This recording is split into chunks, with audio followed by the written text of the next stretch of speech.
Good morning, this is Jeff at Sewer Tech Northwest. We are at 10849 East Burnside Street here in Portland, located at the front of the unit. I describe everything in general as if you're standing out front facing the front door. So we've got a myriad of cleanouts out front here. You've got a 4-inch ABS cleanout, which I do believe is actually the sewer line. I hear water running through this one. I can't tell. We may be going into a backflow valve here. Anyhow, we're going to zero out. Water's running. I think we may have a backflow valve in front of us, so I may have to get that opened up here, but otherwise, off we will go. All right, so this one, nicely enough, when I get the water drained out at the end, we'll change position, but you've actually got a clean out access for the backflow valve.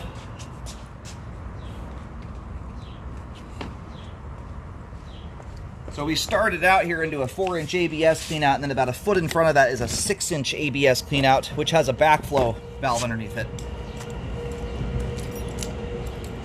And it's kind of cool you got this arrangement here. Very rarely do you have that kind of access. Backflow valves are kind of nightmares to deal with in a lot of cases.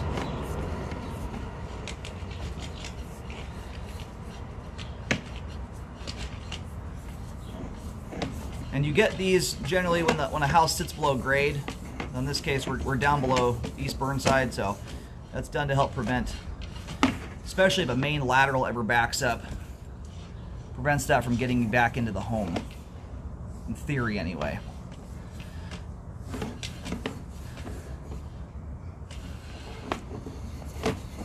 Now, I just went backwards there for just a moment.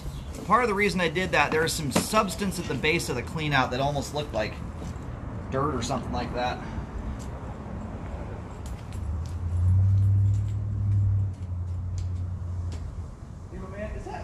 Is that water running hot? Yes. Could you turn it to cold, please? Thanks, man. I was just like, man, this is getting steamy. Thanks, dude.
We're going to take another look at this spot here as we come out.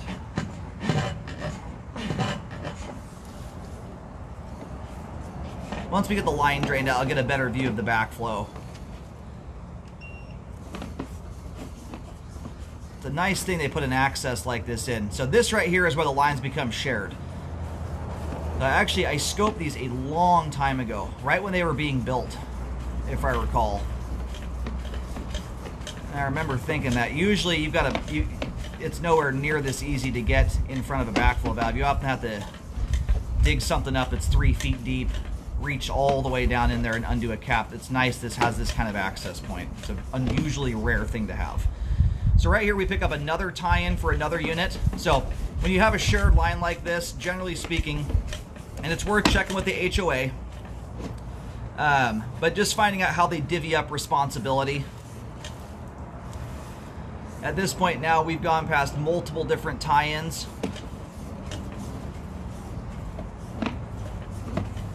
So I'll take this thing out here a little ways, but these are not ones that I run out to the very extent of the line. We've already gone well past the homeowner's sole responsibility for the line. But I do like to get out a little ways beyond that just to make sure there's nothing immediately downline. But often what you're responsible for, and again, check the HOA because they're all a little different.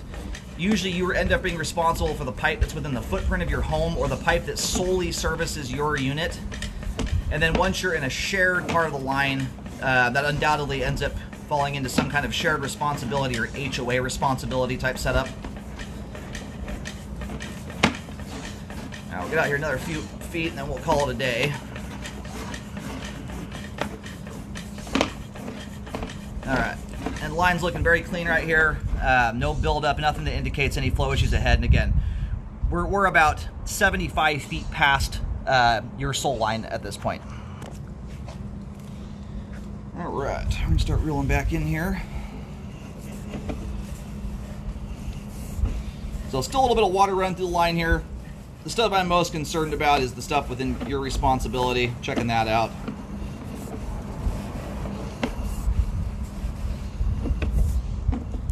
This is actually doing pretty good for a multi-family dwelling. Usually you have considerably more water. You don't have control over the water flow in these places. That's part of the difficulty of them. The neighbors are running water when you don't want them to half the time. So this is actually, we're getting a pretty good setup here. Not a lot of volume going down the line right now.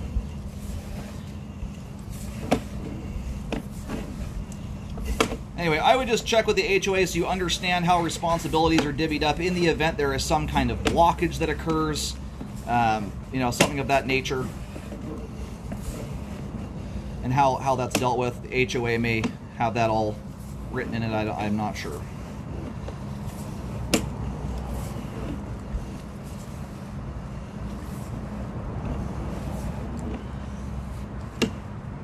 So you do have a, and this is actually another Y connection right here.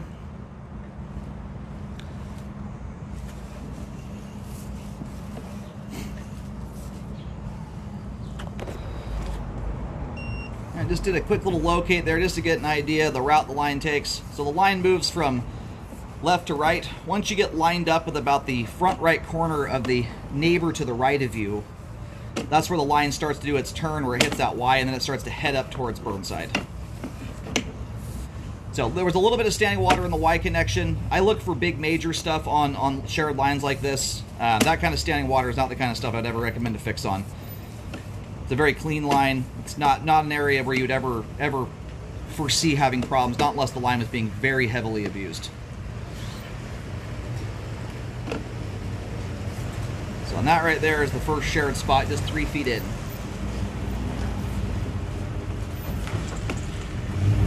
All right, 3034 PVC is looking good, and it looks like it's 4 and 6 inch diameter pipe from what I can tell.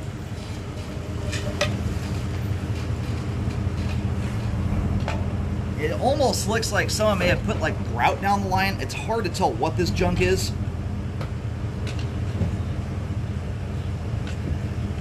And or sand. It's very difficult to discern what this junk is here. But right there looks like our backflow flapper.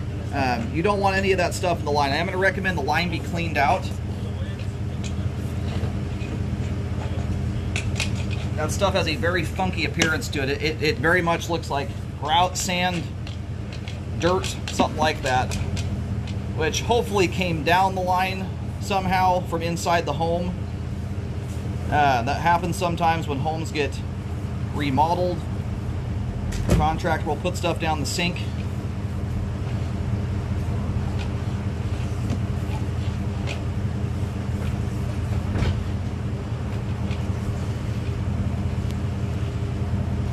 And right now we've got some water running into the face of the camera.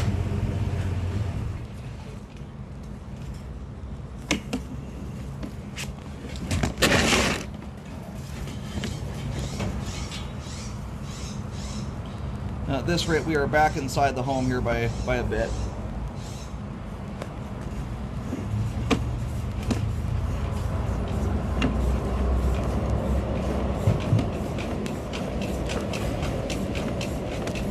All right, that's as far as we can go there. That's where the line necks down to a sink drain.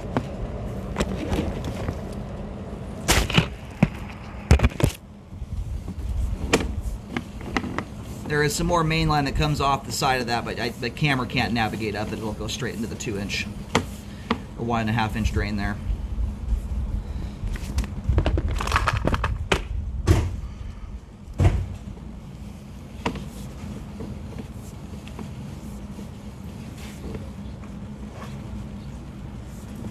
And that's where we neck the 3-inch from 4-inch pipe. So we do have some level of standing water going back into the home. The hard part right now is there's enough gunk in the pipe. I don't know if that's related to the backflow valve not actuating properly because of the buildup that's in the line there. Again, it looks like some kind of dirt, sand, grout, something of that nature. It's got that kind of appearance and texture to it. So I recommend a cleaning on it and then a rescope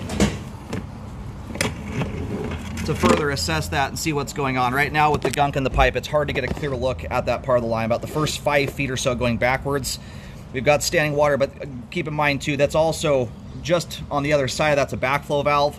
If that valve is not actuating properly, water will stand in front of it. So I think all said and done, you're gonna have a level of standing water here. Just right now, it's hard to tell exactly how significant it is.